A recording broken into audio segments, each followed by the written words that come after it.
Et nous sommes de retour au plateau pour la dernière partie de cette émission. Nous abordons notre quatrième sujet. Nous parlons du Togo à présent. Nous parlons santé surtout. Le code vestimentaire du personnel désormais réglementé. Désormais, on ne devrait plus se faire de soucis pour distinguer par exemple un chirurgien de kinésithérapeute ou d'un orthopédiste par exemple, puisque les deux ne porteront plus les mêmes uniformes. Une réglementation qui permet de distinguer les différents intervenants dans nos hôpitaux, puisque certains aussi s'en servent, puisqu'on ne les maîtrise pas trop, pour se faire de nouvelles identités, de fausses identités d'ailleurs. Nous en parlons avec nos invités, de nouvelles dispositions qui permettent de différencier les différents corps. Je commence par vous, Eric Johnson. Désormais, les praticiens hospitaliers ou tous ceux qui interviennent dans les hôpitaux n'auront plus les mêmes uniformes, ou du moins on aurait des modèles pour pouvoir les distinguer et des couleurs également. Ah oui, c'est ce qu'il faut dire. Je pense que ceci ne date pas d'aujourd'hui. Enfin, dans les années 80, vous alliez dans les centres hospitaliers publics, vous constatez qu'il y a différentes couleurs de blouse que portent le personnel soignant, et vous distinguez, vous voyez le bleu, vous voyez le vert, vous voyez le rose et même le gris. Je pense que cela a été à un certain moment bafoué, et lorsque vous arrivez dans les centres hospitaliers, vous confondez tout le monde à tout le monde. Vous ne savez pas qui est médecin, vous ne savez pas qui est garde-malade, qui est infirmier, etc.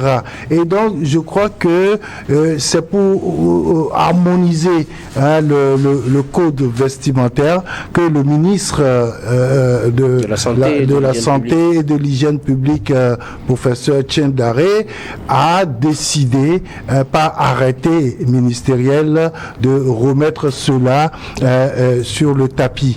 Et ça voudra dire que quand vous êtes à Lomé, vous reconnaîtrez qui est médecin, et quand vous êtes à Dapaon, ce sera la même chose pour tout le monde.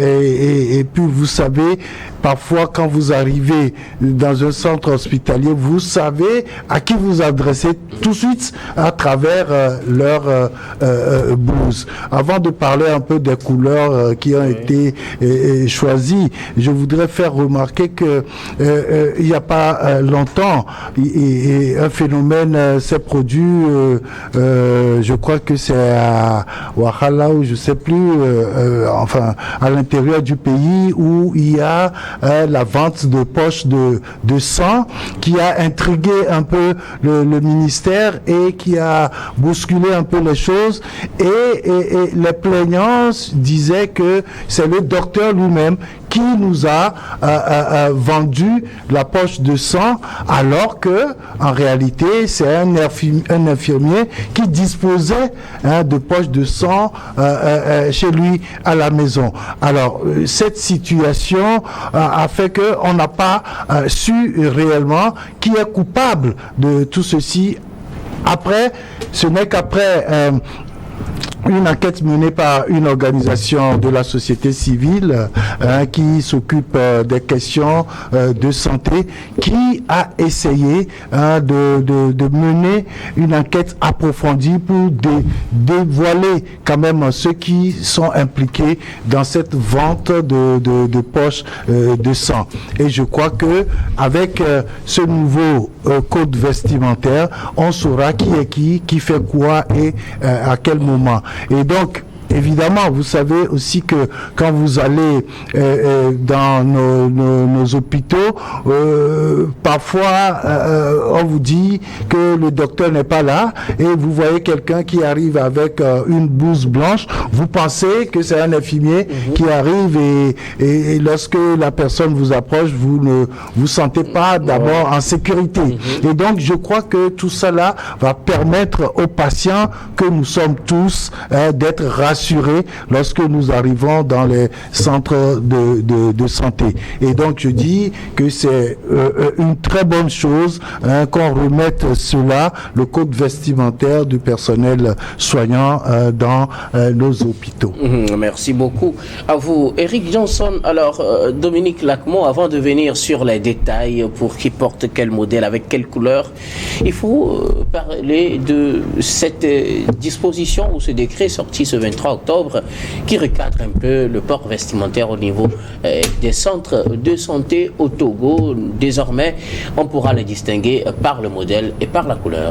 Oui, justement, comme l'a décrit Eric Johnson, c'est vraiment c'est pour au moins aussi assainir un peu de désordre qui s'illustrait dans ces centres-là. Quand vous rentrez dans un centre, tu ne sais pas quelqu'un qui te reçoit, tu ne sais pas qu'il est de quel type de corps. Est-ce que il est infirmier, il est assistant médical, c'est un docteur, donc pour dire médecin, c'est un médecin, de tout ça là, c'était compliqué de distinguer les personnels des centres des différentes formations sanitaires sur notre territoire. Si Tiendare prend cette décision, c'est qu'il en a eu sûrement subi des conséquences parce que lui-même il est médecin et que quand on reçoit, vous recevez quelqu'un, parce que la façon en réalité, quand quelqu'un est malade, celui qui fait face de lui, c'est la confiance qu'il place à la personne dépend de la qualité de la personne qui le reçoit. D'accord? Moi, je peux donner un cas comme ça. Un jour, j'étais malade et on me dit, voilà, tu vas recevoir ton injection sur les fesses, voilà, ici. Mais la personne qui m'injectait, moi, j'ai senti que c'est comme ce n'est pas un professionnel. Mais il était entraîné, un truc. Mais à un moment, je vais au renseignement, c'était un stagiaire qui m'a dispensé les injections. Et je dis, mais vous voyez ça? Aujourd'hui, Tiendare dit que ceux qui sortent de l'école de formation et qui sont en stage vont conserver leur tenue. Bon, vous avez dit de ne pas rentrer tout le mois dans cette tenue. Ça dit c'est déjà un ordre. Quand tu rentres dans le centre de santé, tu dois savoir, mais je suis en face d'un stagiaire, et ici c'est un infirmier, ici c'est sage-femme, ici c'est un médecin.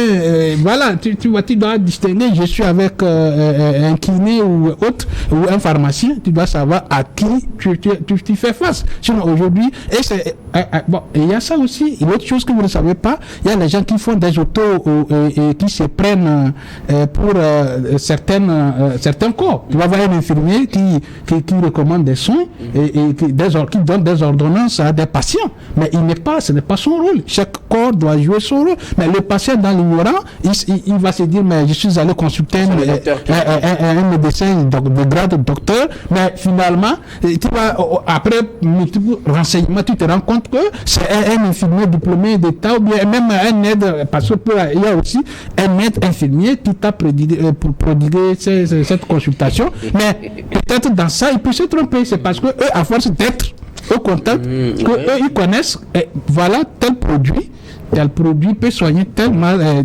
tel produit peut soigner tel mal, mais ils ne sont pas spécialistes des ordonnances. C'est le médecin qui a cette charge de prescrire, de donner une ordonnance à un malade. Mais aujourd'hui, même jusqu'aux aides infirmiers, aides soignants, tout le monde prescrit. Donc, et parce que à l'ignorance, le patient même, toi qui es patient, quand tu arrives, le problème, même si on te dit de manger caca pour que ton mal puisse quitter, c'est le problème, c'est de retourner en bonne santé. Mais dans ça, il y a des risques. Il y a du risque et avec la distinction de tenues, et quand quelqu'un te reçoit, tu sais que je suis en face d'un infirmier, je suis en face d'un médecin, je suis en face d'un stagiaire, et là, et toi-même, tu peux apprécier et puis faire des observations par rapport aux soins qu'on t'administre. Alors, Samson, le code maintenant prescrit ce qu'il faut porter selon la catégorie professionnelle dans les centres de santé afin de nous éviter de faire ces confusions qu'on fait généralement et aussi éviter que les gens ne se basent sur ces confusions qu'on fait pour se faire passer pour autre chose. Oui, parce que vous savez, dans l'imaginaire populaire, une personne qui est en blouse blanche, c'est un docteur. C'est un docteur, c'est ça. Et cela fait que dans les hôpitaux, quand vous allez et que vous voyez une personne en blouse blanche, qu'elle soit stagiaire, qu'elle soit infirmière, qu'elle soit docteur, bon, vous pensez que c'est un docteur. Et tout ce que la personne vous dit, vous le prenez comme des paroles d'évangile. Parce que lorsque vous souffrez, vous voulez juste pouvoir guérir de votre mal et rentrer chez vous. Malheureusement, cette confusion a fait que les hôpitaux sont devenus des grands centres d'affaires pour beaucoup de personnes. N'importe qui se présente pour ce qu'il n'est pas et vous dit, vous savez quoi, au lieu de faire la queue ici, je vous consulte en aparté rapidement, vous me donnez ça, je vous prescris une ordonnance et puis parfois même il y en a même qui disent qu'ils ont les médicaments parce qu'en temps un patient est venu à l'hôpital, malheureusement il est décédé avant que son traitement n'arrive à terme, il récupère ces médicaments-là, donc il faut la commercialisation. Et comme l'a dit tout à l'heure Dominique, c'est vrai, quand vous suivez pendant longtemps un docteur ou même un chirurgien en tant qu'infirmier ou en tant qu'infirmier, vous pouvez parvenir à savoir à un moment donné quels sont les médicaments qui sont certains symptômes. Mais le symptôme n'est pas le mal. Il y a beaucoup de maladies qui ont les mêmes symptômes, mais qui ne sont pas les mêmes maladies. Donc pour eux, souvent, quand vous leur dites vous avez mal ici, ils vous disent rapport aux symptômes, ils vous prescrivent des médicaments. Alors que le symptôme là, peut-être qu'ils ne connaissent pas vos antécédents médicaux, je ne sais pas si vous êtes diabétique, vous êtes tensionnaire, ils savent rien. Voilà. Ils vous précisent une ordonnance et vous allez, et malheureusement beaucoup de gens développent d'autres maladies ou soit parfois même trouvent la mort dans des conditions assez pitoyables parce qu'ils ont eu la mauvaise prescription qui ne leur correspondait pas. Donc, ces règles que vient de prendre le ministre Tchendare sont vraiment à féliciter parce que ça avait clarifié les règles ça va suffire les patients. Au niveau des hôpitaux. On sait par exemple qui est le stagiaire désormais, on sait qui est l'infirmier, on sait qui est le bracardier et tous ces gens aussi qui en profitaient. Je vais dire quelque chose qui peut faire rire beaucoup de personnes, mais pour séduire les gens féminines venues aux hôpitaux en se présentant tous pour des docteurs ou des chirurgiens, et on devoir maintenant se contenter de leur véritable identité. Merci beaucoup. À vous, alors on va aller avec les identités réelles. À quoi devons-nous les reconnaître désormais? On va le dire, et puis si vous avez des commentaires, vous allez le faire. Ceux, en tout cas, qu'on vise généralement quand on va à l'hôpital, c'est ceux qui seront désormais en blouse couleur blanche, manche longue ou manche courte, mais couvrant les genoux ou ensemble tunique de haut et en bas, ça y est, avec le pantalon, ils seront en blanc. Eux, ce sont les médecins, les chirurgiens, les dentistes et les pharmaciens. Donc voilà les grandes catégories. Quand on dit médecin, il faut que l'on sache qu'on parle du docteur. Oui, c'est ceux qu'on appelle les docteurs même. Voilà. Voilà, donc faut parce que finalement tout le monde sent là. Docteur. Voilà, donc c'est eux qu'on doit désormais reconnaître en blanc. Ils seront les seuls à être en blanc. Bon, il y a un blanc avec bleu quelque part, on va le signaler. Il y a les prestataires de soins médicaux et paramédicaux qui seront en vert. Tunique, ce sont les techniciens supérieurs, les agents de santé, les anesthésistes, les instrumentistes. Oui, vous voulez dire quelque chose? Oui, je voulais dire, on va réagir au fur et à mesure que vous visitez les couleurs. Mais effectivement, quand on dit en blanc, peut-être les couleurs ont leur signification. Vous savez, comme je l'ai dit, c'est médecins, c'est chirurgiens, ce sont des cadres de haut niveau dans un centre de santé. Et eux, leur travail, c'est quoi? C'est de consulter. D'accord, ils consultent, ils prescrivent des ordonnances ou c'est un médecin, il va consulter, il va te prescrire des ordonnances liées à la maladie. Il n'est pas réellement en contact direct avec le patient parce que c'est pas le médecin qui va administrer les soins. Donc quand il lui fait l'ordonnance, on dit d'aller payer tel produit, d'aller faire ceci, donc les soins ne seront administrés que par un infirmier. Là, ça veut dire que sa blouse présente encore moins de risque d'être sali. Ça aussi, on analyse. Non, mais ça, il y a ce biologique. Non, mais il y a d'être attaché par les prestataires de soins, comme les techniciens supérieurs de la santé, les sages-femmes, les infirmiers, et c'est eux qui sont en contact avec les patients. Okay. Et c'est pourquoi je dis, mais Tchendare, selon ce qu'il a proposé pour chaque corps, il a fait une bonne analyse. Mais quand tu prends un chirurgien, mais il y a les instrumentistes qui préparent le plateau du chirurgien et ils seront dans le même corps. Mais le chirurgien lui-même en tant que médecin. Ils vont porter du verre. Voilà. Vous voyez tout ça. Donc, alors on va permettre de pouvoir continuer et rapidement on va prendre les corps qu'on connaît le plus. Les infirmiers, on devra désormais les identifier au blanc. Bleu caractéristique, c'est une tunique en blanc avec col bleu. Donc désormais, ceux qui seront habillés comme ça, vous les reconnaîtrez en tant que des infirmiers. Un commentaire à faire là-dessus des infirmiers?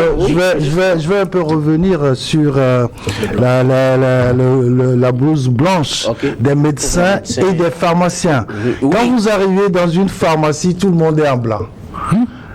Alors que dans le temps, le médecin, c'est-à-dire le docteur en pharmacie, oui, on met toujours son nom.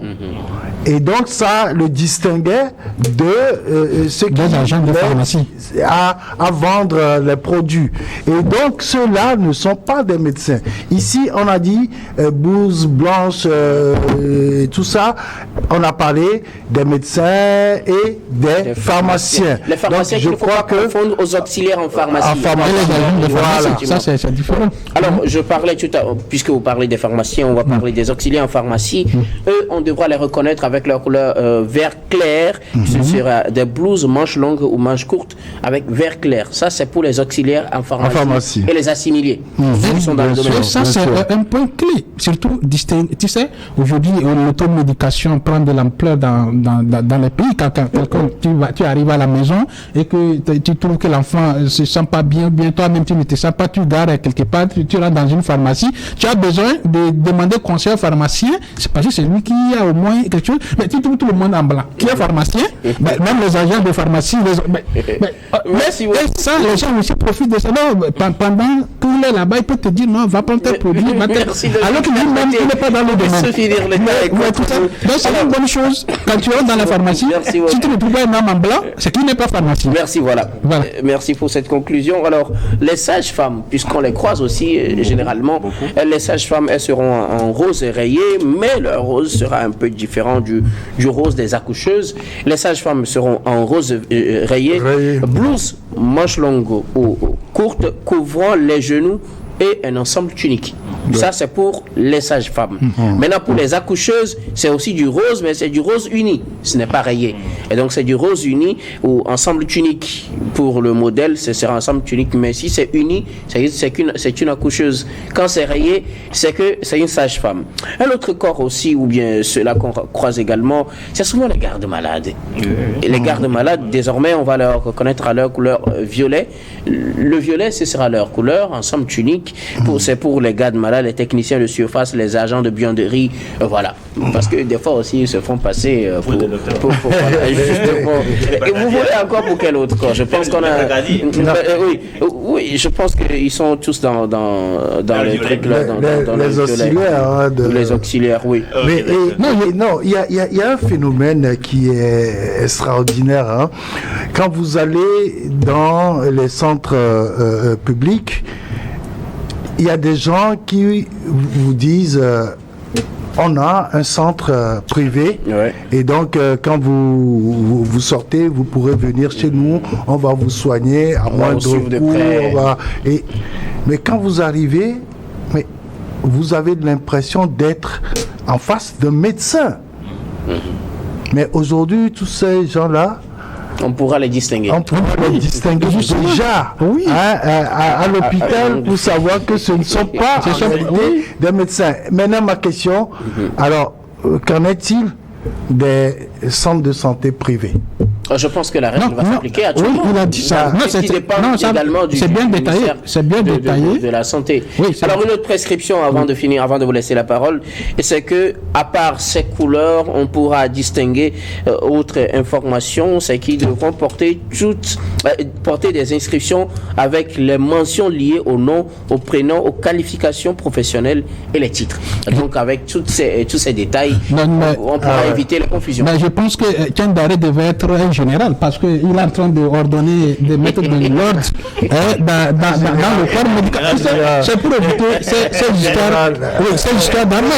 Non, mais je dis ça, au sein des forces armées togolaises, il y a tout ça là, c'est qui est ordonné. Quand tu as un agent de police aujourd'hui, tu sais de quel galant il est, son nom et tout ça là, tout est clair. Les gens continuent pas. Aujourd'hui, avec les dispositions que Tiendare est en train de mettre au ministère de la Santé, c'est d'assainir ce milieu qui vraiment qu'on confronte, il y a trop de confusion. Même là, il y a des infirmiers qui ont des cliniques, mais dans le quartier, tout le monde dit que non, c'est un docteur, mais qui prennent des risques pour donner des ordonnances à des patients. Aujourd'hui, tout le monde, même malade, on sait qui est en face de nous et pour prendre des précautions pour se soigner. Merci beaucoup à vous tous pour vos contributions. Nous arrivons presque à la fin de ce numéro numéro de Regard Croisé, on va faire notre dernier tour de table. Ce sera pour vos mots de fin sur un sujet de votre choix. Je reste avec vous, Dominique.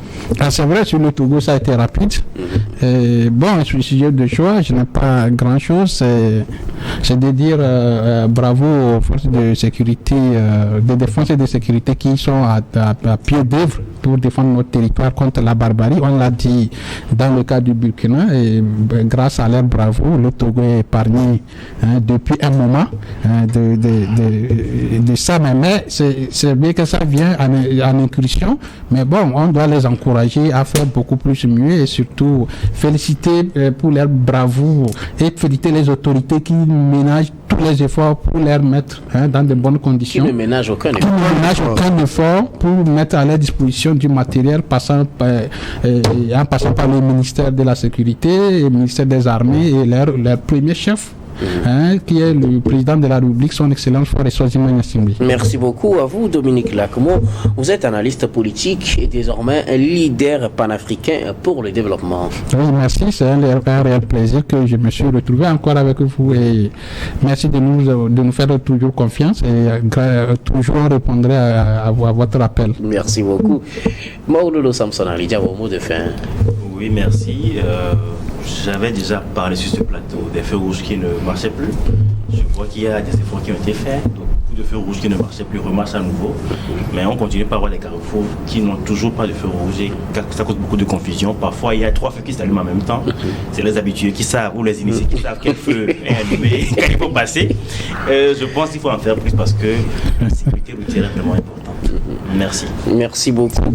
Maouloulou Samson Alidja, vous êtes journaliste et analyste politique. Merci d'être passé sur ce plateau. Merci à vous, Guillaume. Merci à nos co-débatteurs. Eric Johnson, vos mots de fin. Alors, je ne sais pas si au cours de la semaine, vous avez eu à évoquer ce bâtiment qui s'est effondré à Sabado. Voilà, donc je voudrais demander à nos compatriotes que pour mieux vivre, vous allez construire une maison, c'est pour vivre dedans. Attention, faut pas faire en sorte que cela devienne un mouroir pour vous.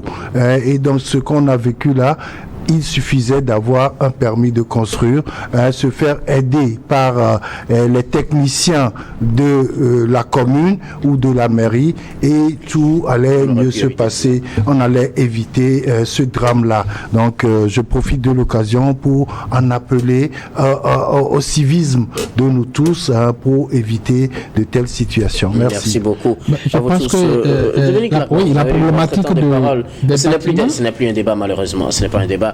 Nous disons merci à toutes les équipes techniques et rédactionnelles qui nous ont aidés à préparer et à présenter cette émission. Merci beaucoup à Cresson Pignang, à Pierrick Obanikwa à la réalisation, à Gaston Afanou à la diffusion, à Rebecca Vessou et Stéphane Kouano à la caméra et surtout à vous très chers téléspectateurs de nous avoir suivis.